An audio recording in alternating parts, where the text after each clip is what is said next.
네, 오늘부터 사도행전 10장의 말씀을 함께 나누게 되었습니다. 사도행전 10장은 복음이 예루살렘에서부터 시작된 복음이 유대인의 한계를 넘어 이방인들에게까지 확장되어 나가는 결정적인 전환점을 보여주고 있습니다.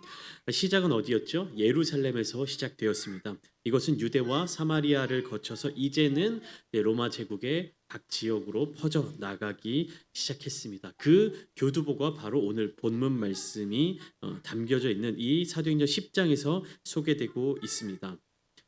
복음이 증거되고 복음이 전해지고 수많은 사람들이 예수께로 돌아오는 이 사건의 중심에 이 거대한 역사의 시작점에 한 사람이 등장하고 있습니다. 그 사람의 이름은 고넬료였습니다. 근데 고넬료는 어떤 사람입니까? 유대인도 아니었고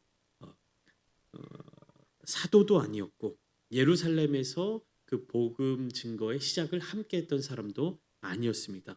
그런데 어떻게 이 고넬료라고 하는 사람이 사도행전이라고 하는 이 성경 말씀 속에 기록되었고 소개되고 있고, 그리고 이 사람을 통하여서 복음이 전 세계로 확장되어 나가기 시작했는가라는 그러한 중요한 사건에 대하여서 우리가 이 고넬료의 기도가 한 역할이 무엇이었는지 함께 본문을 통하여서 살펴보고자 합니다.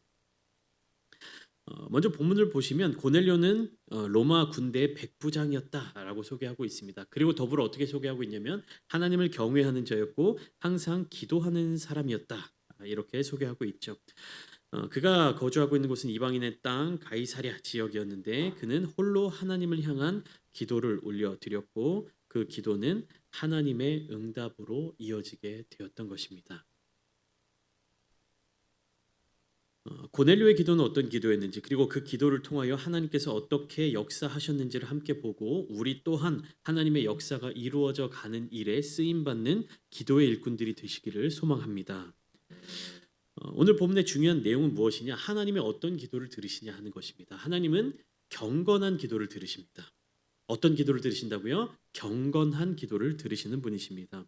1절부터 8절까지 말씀을 통해서 이 고넬료라고 하는 사람에 대해서 사도행전의 저자는 소개를 하고 있는데, 먼저 가이사랴에 고넬료라 하는 사람이 있으니 이달리아 부대랴 하는 군대의 백부장이다라고 이야기하는 것입니다.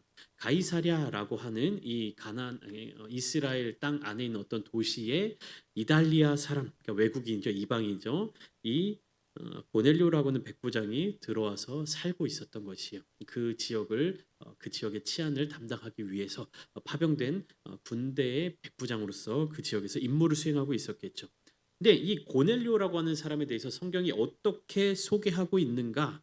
네 가지로 이 고넬료에 대해서 소개하고 있습니다. 그러니까 1절에서는 이 사람의 직업, 이름과 직업, 그러니까 겉으로 드러나 보이는 모습에 대해서 소개를 해주고 있고요. 중요한 것은 2절이요. 이 사람이 이 사람의 내면이 어떠한지, 그리고 이 사람이 신앙적으로 어떠한 사람인지에 대한 소개가 2절에 정확하게 나타나고 있습니다. 네 가지로 소개하고 있는데, 첫 번째 어떤 사람입니까? 경건한 사람이었다라는 것입니다.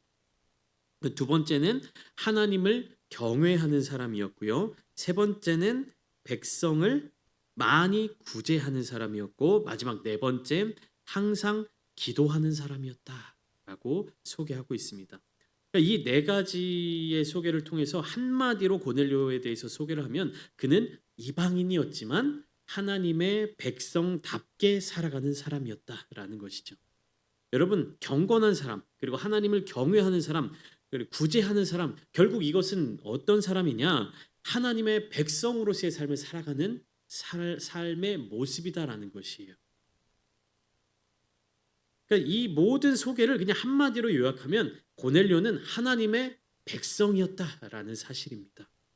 여러분, 여기에서 우리가 주목해야 될 것이요, 이스라엘 자손들이 스스로 생각하는 하나님의 선택받은 백성, 아브라함의 자손이라고 하는 조건과 이 성경이, 사도행전이라고 하는 이 성경이 고넬료에 대해서 소개하는 이 소개의 내용을 비교해서 보아야 한다라는 것입니다. 이스라엘 백성들이 그동안 머릿속에 갖고 있었던 생각은 무엇입니까? 내가 어떠하든지 상관없이 나의 혈통이 아브라함의 후손이라면 나는 구원받은 하나님의 백성이다 라는 어떠한 자부심을 가지고 살아왔죠. 그러니까 그 혈통이라고 하는 것에 딱 집중하며 살아가니까 어떻습니까? 이방 민족과 혼혈이 되든지 아니면 유대인이 아닌 다른 민족들에 대해서 굉장히 멸시하는 마음을 갖고 있다든지 그래서 그 이방인들을 향한 다른 민족들을 향한 하나님의 마음에 대해서 이스라엘 백성들 그 유대인들은요 전혀 신경 쓰지 않고 살아가고 있었다라는 것입니다. 그런데 고넬료는 어떠한 사람이었습니까? 이방인이었음에도 불구하고 하나님의 백성답게 살아가는 사람이었다라는 것입니다. 여러분, 우리는요, 우리의 존재 가치를 살펴볼 때 내가 생각하는 기준을 따라서 내가 생각하는 기준대로 나 자신을 판단해서는 안 되는 것입니다. 우리는요, 열매로 나타내야 되는 사람들이에요. 그러니까 나 스스로 생각할 때 내가 하나님의 백성이다라고 생각하고 혹은 그렇게 주장하며 살아간다고 해서 우리가 구원받은 자녀가 될 수 있는 것이 아니라 구원받은 자녀는 하나님의 백성은 반드시 무엇으로 나타나야 되느냐? 열매로서 나타나야 한다라는 것입니다. 고넬료는요 열매가 분명하게 나타나는 사람이었다라는 것이에요.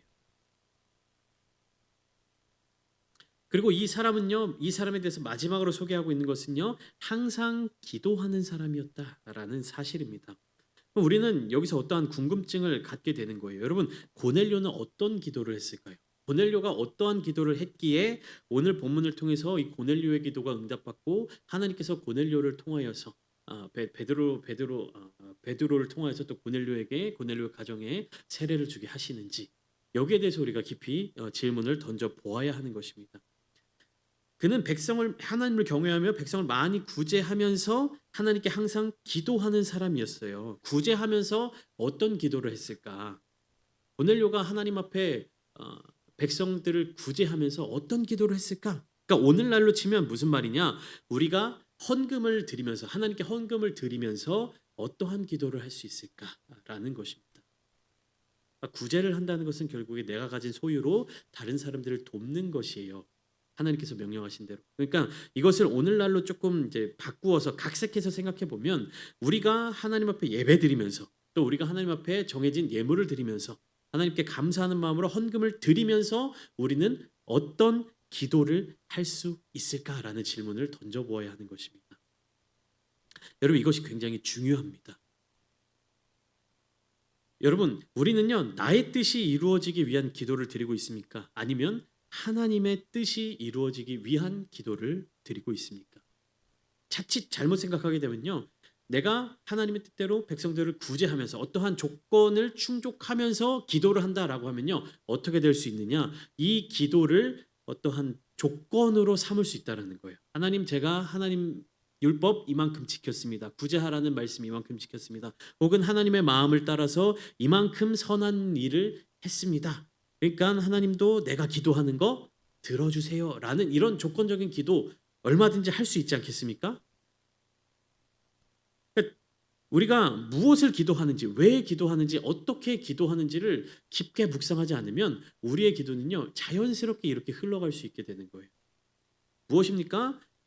구제하면서 나의 뜻이 이루어지기 위한 기도. 다시 말하면 내가 중심이 되는 기도를 하나님 앞에 올려드릴 수 있다라는 것입니다. 그런데 고넬료는요 분명하게 어떠한 기도를 했는가?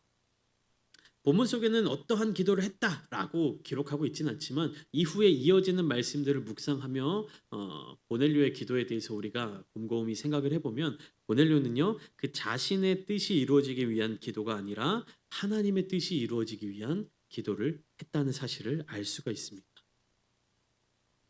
그러니까 고넬료는요 모든 일에 있어서 하나님께서 기뻐하실 만한 그런 삶을 살았던 것이에요. 그리고 그가 했던 모든 기도 또한 무엇입니까? 하나님의 뜻을 구하는 기도였다라는 것입니다. 4절 말씀을 보시면 천사가 고넬료의 환상 가운데 고넬료에게 나타나 이렇게 이야기를 하고 있죠. 내 기도와 구제가 하나님 앞에 상달되어 기억하신 바 되었으니 기도와 구제를 하나님께서 기억하셨다라는 그러니까 이 기도와 구제가 모두 다 누구의 뜻대로 드려졌다라는 겁니까? 하나님의 뜻대로 드려졌다라는 거예요. 구제는 하나님이 기뻐하신 대로 하고 기도는 조건적으로 내 기도를 했다라는 것이 아니라 기도도 하나님의 뜻대로 올려드렸다라는 것이에요. 그렇게 하나님 앞에 상달되었다라는 것입니다. 하나님 앞에 고넬료의 신앙이 기억되고 있다라는 것이에요. 우리가 신앙생활을 하면서 가장 두려운 것이 무엇입니까? 주님께서 심판의 날에 우리가 심판의 날에 주님 앞에 섰을 때 내가 너를 도무지 알지 못한다. 내가 너를 모른다. 내가 너를 기억하지 못하겠다라는 것이 굉장히 가장 두려운 것 아니겠습니까? 근데 이 고넬료의 기도를 하나님께서 기억하고 계신다라는 겁니다. 그렇다라는 것은 고넬료의 기도가 하나님의 중심에 맞는 기도였다라는 사실을 우리는 알 수가 있다라는 것이죠. 그러니까 신앙의 형식이 아니라 중심을 보시는 그 하나님의 뜻 가운데로 나아가는 기도를 고넬료는 올려드렸다라는 것입니다. 하나님은요, 하나님의 백성답게 살아가는 사람들을 주목하고 계십니다. 오늘날에도 여전히 마찬가지로 우리의 삶의 모습이 어떠하든지 간에, 우리의 삶의 여건이 어떠하든지 간에 이런 것 상관없이 우리의 중심이 어디에 있는지를 하나님은 계속해서 주목하고 계신다라는 것입니다. 그리고 기다리고 계세요. 무엇을 기다리십니까? 우리가 하나님의 뜻에 순종하기를, 그리고 하나님의 뜻을 구하는 기도를 올려드리기를 기다리고 계시는 것이에요. 하나님은 우리가 기도하지 않아도 일하실 수 있는 분이십니다. 하나님은 우리가 기도하지 않아도 역사하실 수 있는 분이세요. 그런데 하나님께서 그 역사의 자리 가운데 우리와 함께 하고자 하시는 그 마음 때문에 우리를 기다리고 계신다라는 거예요. 우리가 없으면 하나님은 아무 일도 못한다? 우리가 없으면 하나님이 이 가운데 역사를 못하신다? 아닙니다. 여러분, 제가 없어도 아름다운 창대교회 하나님의 역사를 이루어갈 수 있습니다. 누군가 사람의 능력과 힘으로 할 수 있는 것들이 아니에요. 그런데 왜 그렇습니까? 왜 하나님이 저와 여러분들을 이곳에 불러주셨습니까? 우리의 기도를 통하여서 하나님의 역사의 자리 가운데 우리를 초청해 주고 계신 거예요. 내가 너와 함께 하고 싶다. 내가 너와 함께 가고 싶다. 여러분, 이 세상의 어떠한 능력 혹은 이 세상의 어떠한 조건, 이 세상에 나의 어떠한 이름을 남기는 것보다 더 감사한 일이 무엇입니까? 하나님 나라의 역사에 우리와 함께 하시고자 하는 그 하나님의 마음이 우리에게 주어지고 있다는 것입니다. 이 땅에 이름과 명예를 남기는 것이 아니라 하나님 나라에 우리 이름을 남길 수 있게 되는 것이. 여러분, 고넬료의 기도를 보시면요, 한 개인의 간구로 끝나지 않았다라는 사실을 알 수 있습니다. 고넬료의 기도는 복음의 지평을 확장시키는 하나님의 역사의 출발점이 되었어요. 하나님은 그 기도를 들으시고 베드로를 만나도록 인도해 주고 계시는 것이에요.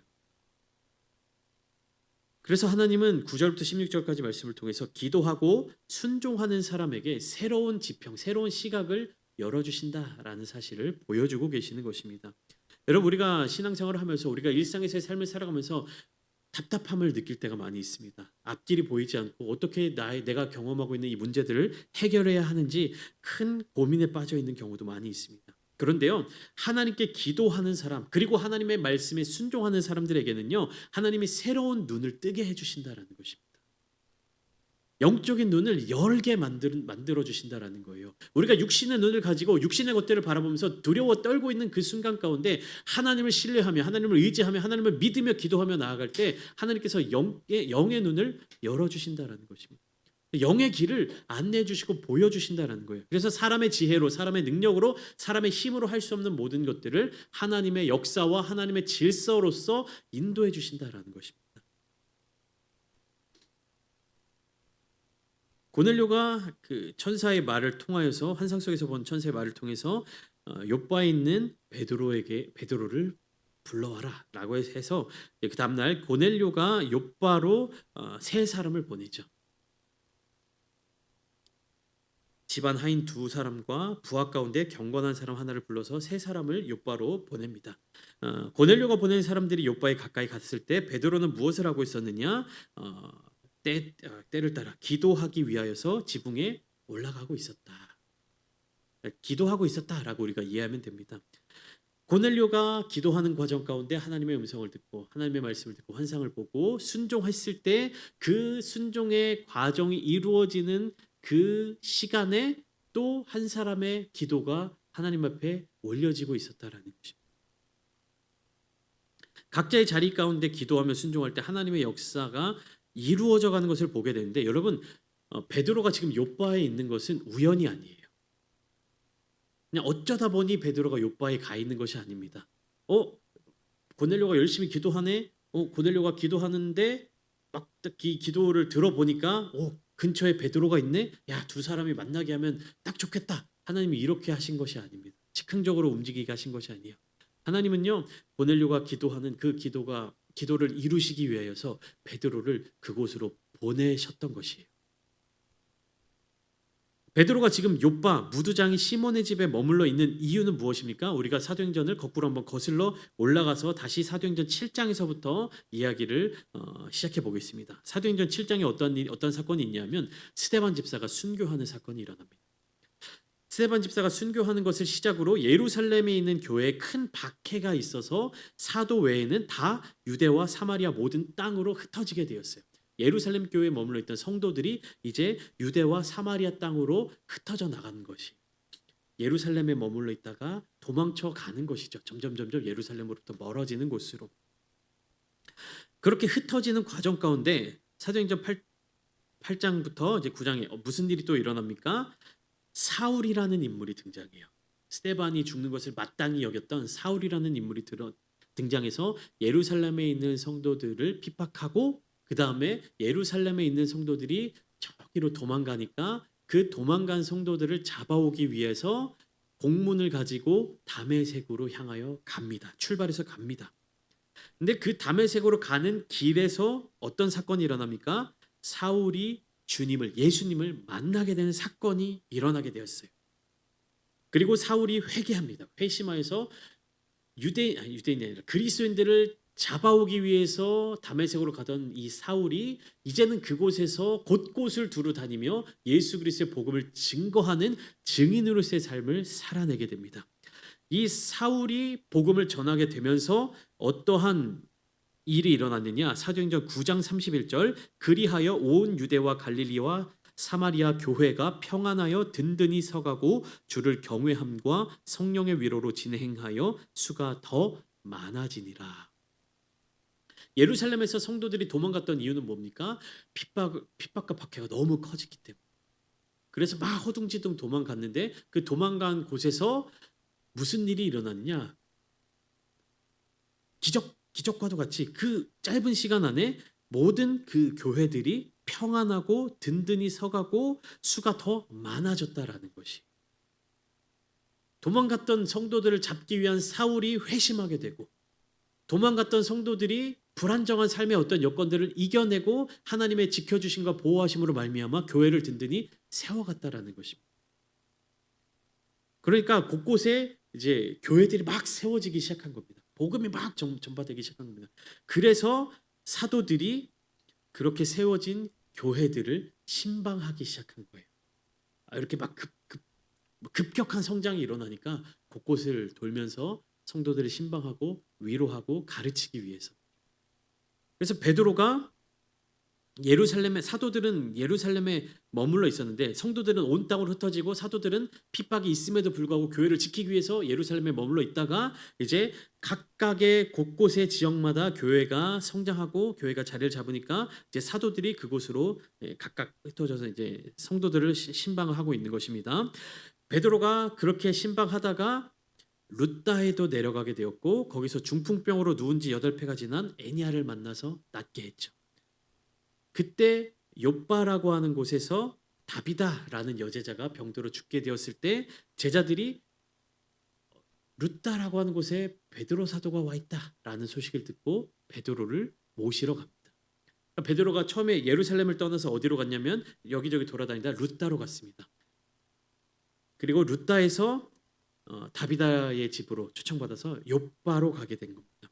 그리고 그 욥바에서 다비다를 고쳐주고 무두장이 시몬의 집에서 머물러 있었던 그때에 고넬료가 보낸 사람들이 베드로를 찾아온 거예요.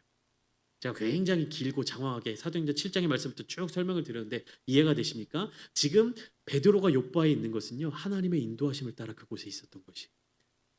그리고 그 하나님의 인도하심은 어디까지 확장되어 가느냐? 이방인인 고넬료의 집에까지 확장되어 간다라는 것입니다. 예루살렘에서 룻다까지는 한 40km 정도 되는 거리입니다. 우리 교회로 따지면 밑에 한 화성시 혹은 뭐 수원시 정도에서 우리 교회까지 한 40km 정도 될 겁니다. 그 정도 거리가 예루살렘에서 룻다까지 거리. 룻다에서 욥바까지 거리는 한 18km 정도 된다고 합니다.